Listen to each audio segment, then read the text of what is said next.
Physics के एक बड़ी इंपॉर्टेंट टॉपिक के बारे में चर्चा कर रहे थे, विद्युत विभव। ये एक्चुअली हम दैनिक जीवन में भी इसका बहुत ज्यादा उपयोग करते हैं और साथ ही साथ हमारे सिलेबस में है भी। तो इसको थोड़ा सा हम डिटेल रूप से जानेंगे कि विद्युत विभव होता क्या है। इसके पहले कुछ चीजें थोड़ा सा रिवीजन कर दें। हमने वैद्युत क्षेत्र बताया था तुम लोगों को कि अगर कहीं पे कोई आवेश रखा जाता है तो वह आवेश अपने चारों तरफ एक क्षेत्र बना लेता है। सपोज यहां हमने कोई एक आवेश रखा तो ये आवेश अपने चारों तरफ एक क्षेत्र बना लेगा। इस क्षेत्र के अंदर कोई अन्य आवेश लाने पर वह आकर्षण या प्रतिकर्षण दोनों बल का अनुभव करेगा। वो कब आकर्षण करेगा? यहां पे जो आवेश रखा हुआ है इसके समान, यानी अगर धनात्मक आवेश है तो अगर बाहर से कहीं से धनात्मक आवेश आएगा तो यह प्रतिकर्षण बल का अनुभव करेगा, और अगर बाहर से ऋणात्मक आवेश आएगा तो यह इसके विपरीत हो जाएगा ना, तो आकर्षण बल का अनुभव करेगा। ठीक है, यानी समान आवेश होगा तो प्रतिकर्षण लगेगा और विपरीत आवेश होगा तो आकर्षण लगेगा। ठीक है, यानी वह आकर्षण या प्रतिकर्षण बल का अनुभव करेगा। तो विद्युत विभव के बारे में हमने बताया था कि किसी परीक्षण आवेश को अनंत से, कहां से? अनंत से। परीक्षण आवेश को जानते हो? परीक्षण आवेश क्या होता है? वह आवेश जिसका अपना कोई वैद्युत क्षेत्र नहीं होता उसे हम परीक्षण आवेश कहते हैं, और उसको किससे दिखाते हैं? Q0 से। किससे दिखाते हैं? Q0 से। तो यदि किसी परीक्षण आवेश को अनंत से अगर वैद्युत क्षेत्र के अंदर किसी बिंदु तक लाया जाए तो कार्य करना पड़ता है। क्यों? मतलब ये कि जब वो आवेश आएगा, परीक्षण आवेश, तो यहां अगर वैद्युत क्षेत्र है इसके अंदर, अब हम इसको हटा दे रहे हैं, यह एक वैद्युत क्षेत्र है, तो वैद्युत क्षेत्र है तो जाहिर सी बात है कि यह वैद्युत क्षेत्र किसी आवेश के कारण ही उत्पन्न हुआ होगा, यानी इसके अंदर कोई ना कोई पहले से आवेश है तभी वैद्युत क्षेत्र उत्पन्न हुआ है। और जब ये परीक्षण आवेश अनंत से इसके अंदर आएगा तो उसके ऊपर आकर्षण बल भी लग सकता है या फिर प्रतिकर्षण बल भी, ये तो डिपेंड करता है कि अंदर का आवेश कैसा है। तो समान आवेश होगा तो आकर्षण, गलत हो रहा है, प्रतिकर्षण, और विपरीत आवेश होगा तो आकर्षण बल लगेगा, यानी दोनों दशा में उसके ऊपर बल लगेगा। तो जब बल लगेगा और विस्थापन हो ही रहा है तो बल गुणे विस्थापन को ही तो हम कार्य कहते हैं।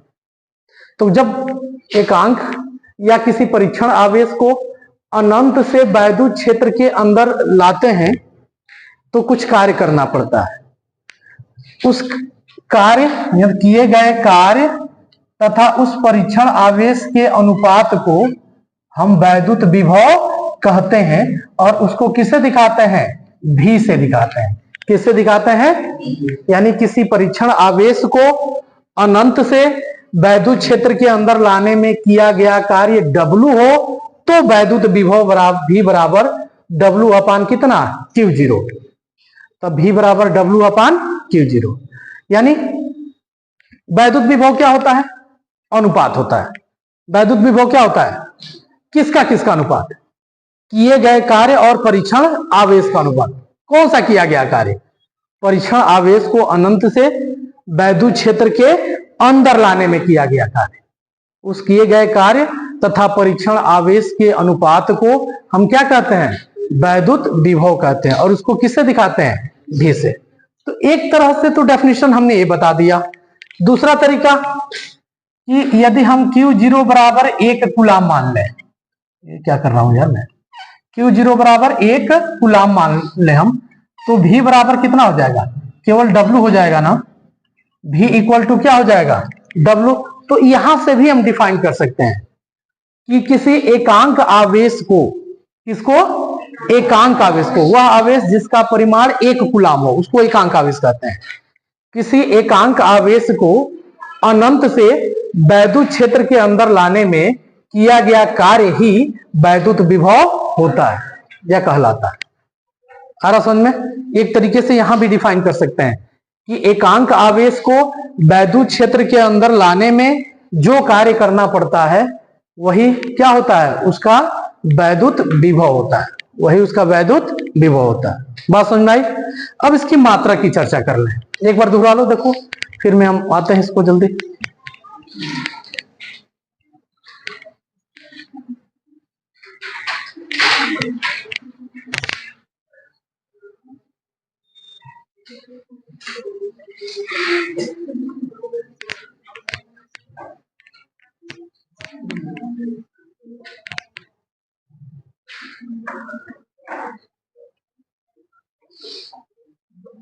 हो गया?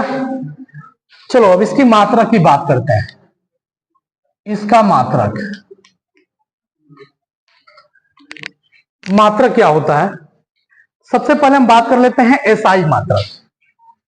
इसका एसआई मात्रक, मात्रकों की अंतरराष्ट्रीय प्रणाली हमने बताया था, उसमें एसआई, एसआई का फुल फॉर्म क्या होता है? Good, international system of the unit. Hindi में क्या कहते हैं? मात्रकों की अंतरराष्ट्रीय प्रणाली, मात्रकों की अंतरराष्ट्रीय प्रणाली।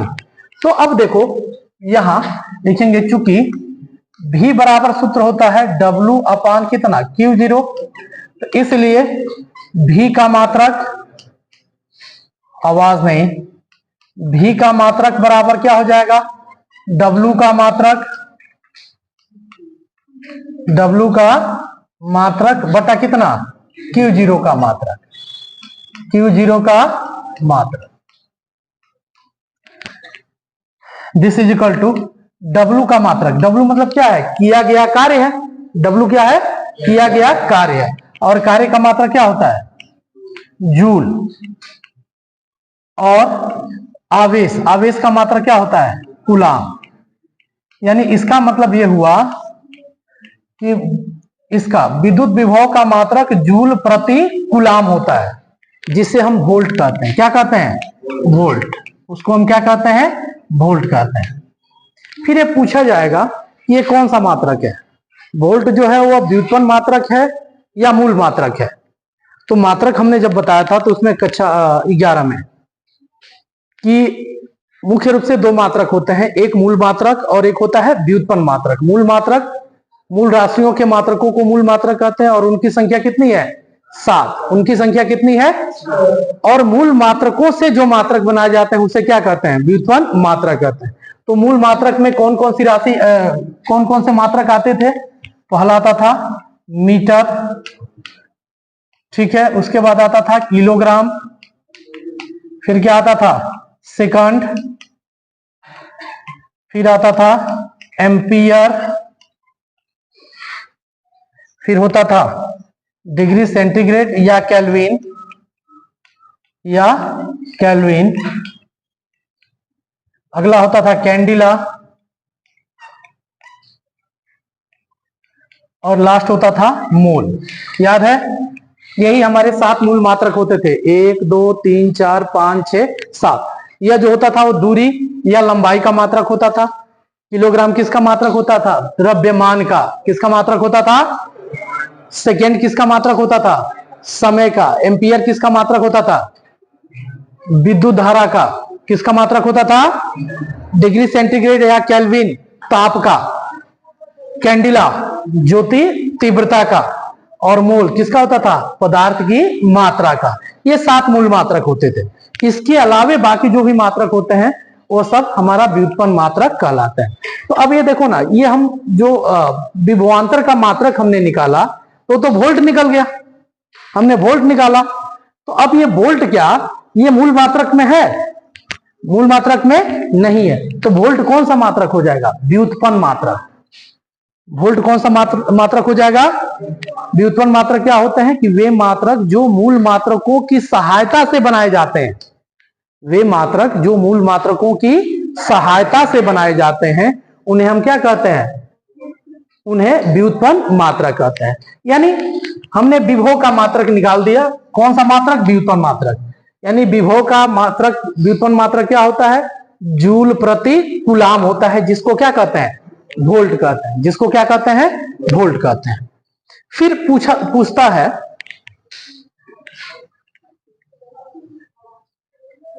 इसको पूछता है ये कि ये किस प्रकार की राशि है। तो याद रखना, जो विभव होता है वह एक अदिश राशि होता है। विभव क्या होता है?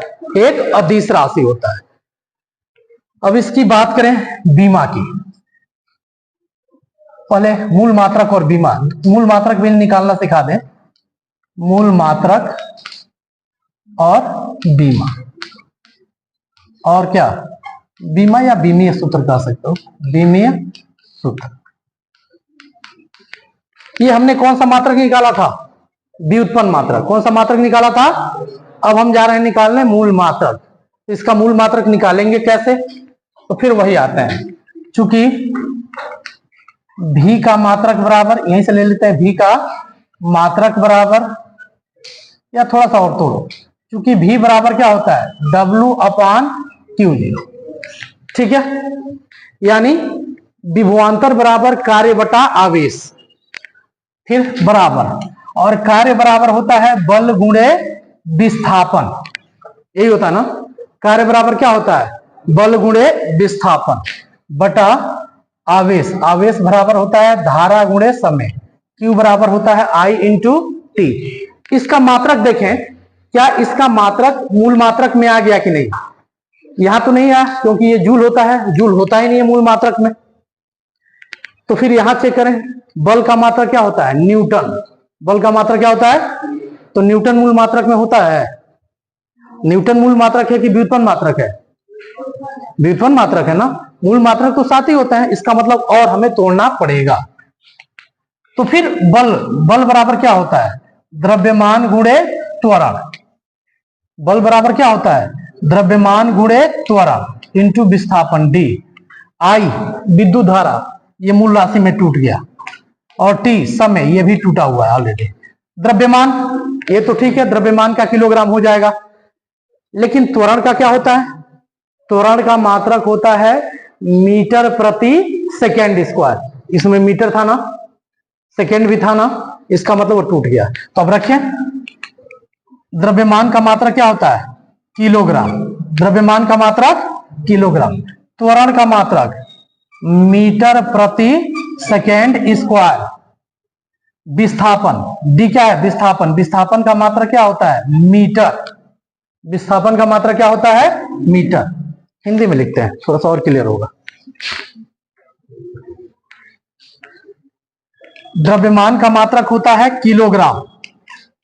द्रव्यमान का मात्रक क्या होता है? किलोग्राम। त्वरण का मात्रक होता है मीटर प्रति सेकेंड स्क्वायर, और दूरी का मात्रक होता है मीटर बटा I। I क्या है? धारा। धारा का मात्रक क्या होता है? एम्पियर, और इंटू T समय। समय का मात्रक क्या होता है? सेकंड। समय का मात्रक क्या होता है? सेकंड होता है। दिस इज इक्वल टू, गुणा कर दें, ये देखो, ये किलोग्राम पहले रहेगा, किलोग्राम, मीटर से मीटर में गुणा करेंगे तो मीटर स्क्वायर।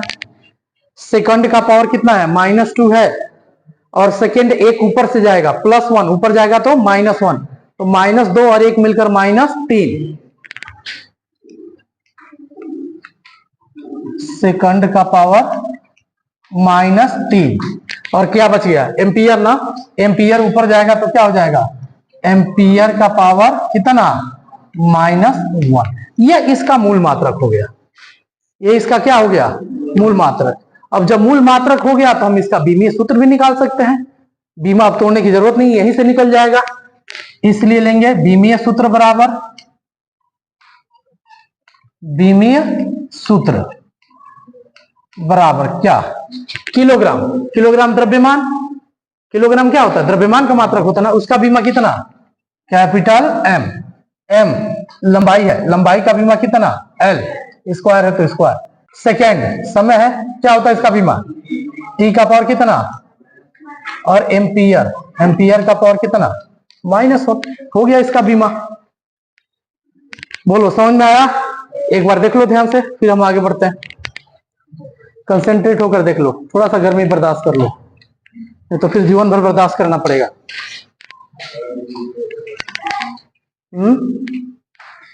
देख लो एक बार जल्दी, फिर आगे बढ़ रहे हैं।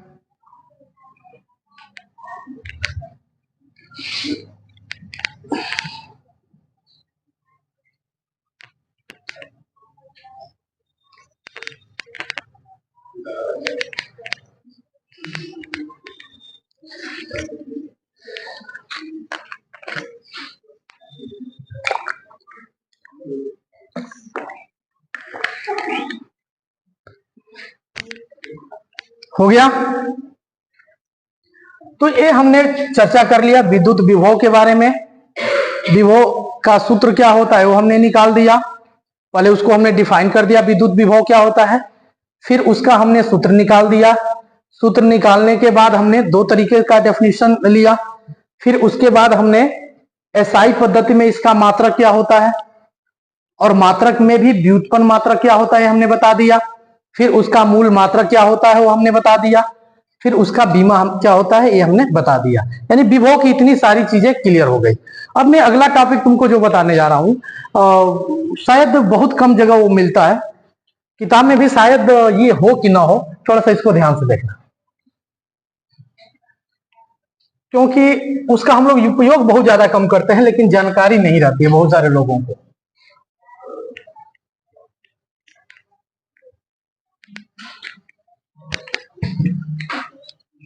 सीजीएस मात्रक, सीजीएस मात्रक यानी विद्युत विभव का सीजीएस पद्धति में मात्रक क्या होता है। विद्युत विभव का सीजीएस पद्धति में मात्रक क्या होता है हम चर्चा करेंगे। तो सीजीएस पद्धति में विद्युत विभव का जो मात्रक होता है वह स्टैटिक वोल्ट होता है या स्टेट वोल्ट। क्या होता है? State volt. यानी तुमसे पूछा जाए कि सीजीएस पद्धति में विद्युत विभव का मात्रक क्या होता है? स्टेट वोल्ट होता है। एसआई पद्धति में मात्रक वोल्ट होता है। इतना जल्दी भूल गया? एसआई पद्धति में विद्युत विभव का मात्रक वोल्ट, सीजीएस पद्धति में मात्रक क्या होता है? State volt. भूलेगा नहीं ना, यह स्टैटिक भी कई जगह रहता है, स्टैटिक वोल्ट भी कम मिलता है किताबों में। स्टेट वोल्ट काफी एक दोगे तो।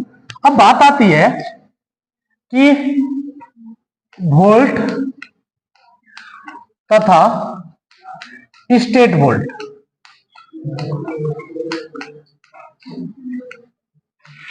में संबंध, क्या संबंध होता है?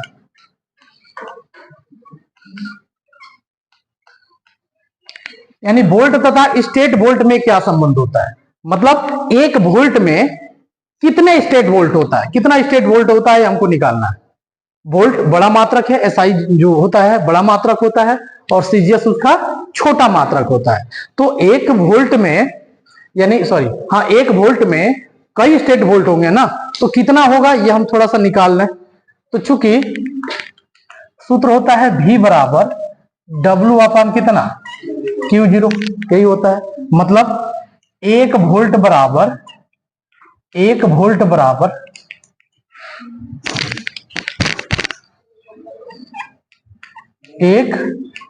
बराबर एक जूल बटा कितना? एक कूलाम। एक जूल बटा कितना? एक कूलाम। तो जूल कार्य का एसआई पद्धति में मात्रक होता है। एसआई पद्धति में कार्य का मात्रक क्या होता है? और एसआई पद्धति में आवेश का मात्रक क्या होता है? कूलाम। इसको अब हम सीजीएस में चेंज करेंगे तो क्या होगा? ये हो जाएगा एक जूल। तो सीजीएस पद्धति में कार्य का मात्रक अर्घ होता है। सीजीएस पद्धति में कार्य का मात्रक क्या होता है? अर्घ होता है। तो एक जूल में कितना अर्घ होता है हमने बताया था? 10 का पावर 7 अर्घ। एक जूल में कितना अर्घ होता है? तो 10 का पावर 7 अर्घ। और एक कूलाम जो होता है वह आवेश का एसआई मात्रक होता है, जबकि आवेश का सीजीएस पद्धति में मात्रक होता है स्टैटिक कूलाम या स्टेट कूलाम। कौन सा मात्रक होता है? State coulomb. और एक कूलाम बराबर, याद रखना, एक कूलाम बराबर होता है 3 × 10 का power 9 state coulomb. State coulomb. एक चीज याद रखना, कूलाम बड़ा मात्रक हो गया, स्टेट कूलाम छोटा मात्रक हो गया, और एक कूलाम में 3 गुणे 10 का पावर 9 स्टेट कूलाम होता है। तो हम रखें एक कूलाम को चेंज कर दे किस में, स्टेट कूलाम में, तभी तो सीजीएस में चेंज होगा। तो हो जाएगा 3 गुणे 10 का पावर कितना 9 स्टेट कूलाम, स्टेट कूलाम, ठीक है, statcoulomb. This is equal to, ये थोड़ा सा हम एक काम करें, यहां कुछ नहीं है तो एक मानेंगे ना, 1 गुणे, ये थोड़ा सा और सोल्व करो। चलो 10 का पावर कितना है 7 है, हम इसको लिख सकते हैं 1 गुणे 10 का पावर 7, और 10 का पावर प्लस 9 ऊपर जाएगा तो कितना हो जाएगा -9, और बटा कितना 3, और अर्घ प्रति स्टेट कूलाम। तो अर्घ प्रति स्टेट कूलाम को ही हम स्टेट वोल्ट कहेंगे, इसी को हम क्या कहेंगे स्टेट वोल्ट या स्टैटिक वोल्ट कहेंगे।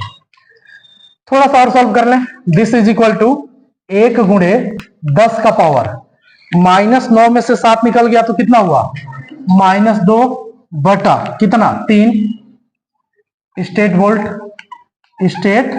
वोल्ट, या दिस इज इक्वल टू 1 में 3 से भाग करो, या काम करते हैं 1 0 यहां से लाते हैं तो 10 गुणे 10 का पावर कितना हो जाएगा -3 हो जाएगा ना, और बटा कितना 3 स्टेट वोल्ट, भाग कर दें 3 त्रिका 9, 3.33 आता रहेगा, गुणे 10 का पावर कितना -3 स्टेट वोल्ट, किसका 1 वोल्ट बराबर। ये ध्यान से देखना, 1 वोल्ट में कितना स्टेट वोल्ट होता है 3.33 गुणे 10 का पावर -3 स्टेट वोल्ट होता है 1 वोल्ट में। देख लो एक बार ध्यान से,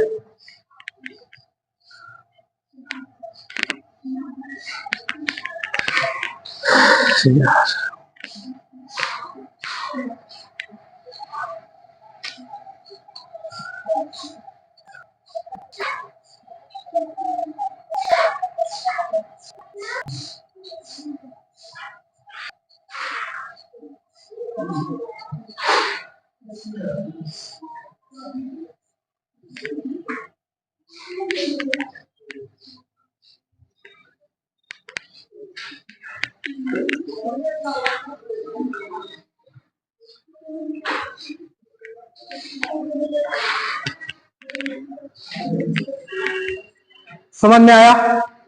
अगला टॉपिक देखें। तो ये पूरी कहानी थी विद्युत विभव की, इलेक्ट्रिक पोटेंशियल की पूरी कहानी थी जिसको आपने डिटेल से देखा। अब इसी के जैसा है बिल्कुल विद्युत विभवांतर, दोनों में अंतर मैं समझा रहा हूं, दोनों चीजें लगभग एकदम बिल्कुल सेम है, बस थोड़ा सा डेफिनेशन में अंतर होता है। क्या होता है अभी मैं बता रहा हूं, देखो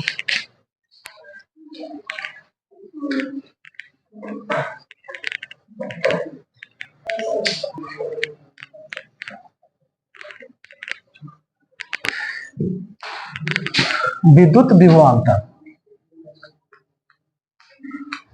इलेक्ट्रिक पोटेंशियल डिफरेंस कहते हैं उसको। तो फिर से एक बार वैद्युत विभव को देखें। वैद्युत विभव के बारे में हमने बताया था कि ये कोई मान लो इलेक्ट्रिक फील्ड है, ये कोई वैद्युत क्षेत्र है, और किसी आवेश को अनंत से वैद्युत क्षेत्र के अंदर किसी बिंदु तक लाने में, मान लो ये बिंदु ये है, यहां तक लाने में जो कार्य करना पड़ता है उस किए गए कार्य तथा आवेश के अनुपात को या परीक्षण आवेश के अनुपात को हम वैद्युत विभव कहते हैं। मतलब विद्युत विभव के लिए आवेश को कहां से लाना पड़ता है, अनंत से। कहां से लाना पड़ता है, तो जब आवेश अनंत से आएगा तब उसको हम विद्युत विभव कहेंगे। उसको क्या कहेंगे, विद्युत विभव कहेंगे। लेकिन यदि आवेश को यानी किसी परीक्षण आवेश को वैद्युत क्षेत्र के अंदर ही किसी एक बिंदु से दूसरे बिंदु तक ले जाने में जो कार्य करना पड़ता है उस किए गए कार्य तथा उस आवेश के अनुपात को हम विद्युत विभवांतर कहेंगे। उसको हम क्या कहेंगे, क्या कर रहे हो यार, तुम 2 मिनट स्थिर होकर सुन लो, तुम्हारा पूरा ध्यान इस पे होगा। जब आदमी पढ़ने लगता है तो उसको कहाँ पता है गर्मी लग रही है कि ठंड लग रहा है, एकदम लीन हो जाना चाहिए उसमें, नहीं तो ऐसे ध्यान उस पर रहेगा, गर्मी हो रहा है, खुजली हो रहा है, मतलब इच्छा ही नहीं करेगा पढ़ने का। तो विद्युत विभवांतर में आवेश को कहां से कहां ले जाते हैं? वैद्युत क्षेत्र के अंदर ही एक बिंदु से दूसरे बिंदु तक ले जाते हैं, जबकि विद्युत विभव में अनंत से वैद्युत, दोनों में अंतर समझ में आया? विभव में आवेश को अनंत से लेकर आते हैं वैद्युत क्षेत्र के अंदर, जबकि विभवांतर में विद्युत क्षेत्र के अंदर ही एक बिंदु से दूसरे बिंदु तक हम आवेश को लेकर जाते हैं।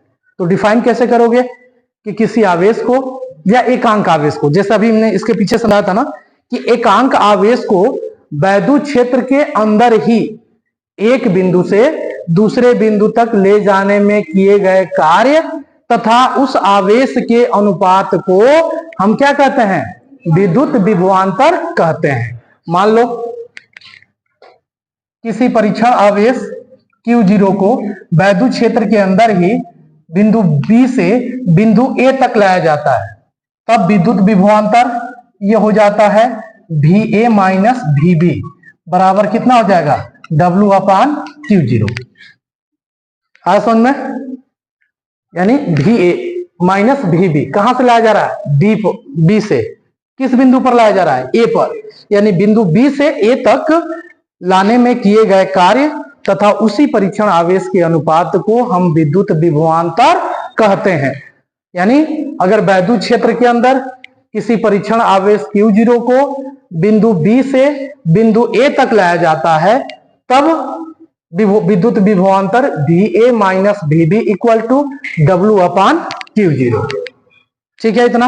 अब फिर इसकी बात करते हैं मात्रक की। तो मात्रक वाली भी कहानी वही विद्युत विभव जैसी है, यानी इसका मात्रक विद्युत विभवांतर का मात्रक बराबर W का मात्रक बटा आवेश का मात्रक। सेम तो था वो, हमको इसी का मात्रक निकालना है ना, इसी का मात्रक निकालना है, इसी का बीमा निकालना है, तो उसका दोनों का सूत्र तो सेम ही है ना, तो क्या निकलेगा? सेम ही निकलेगा। तो जो उसका निकलेगा वही सेम इसका भी निकलेगा। बात समझ में आ रही है? तो कर लोगे इसको? ठीक है, आज बस यही 2 टॉपिक रहने देते हैं। ठीक है, फिर कल अगला टॉपिक समझाएंगे। चलो इसको पढ़ कर आना।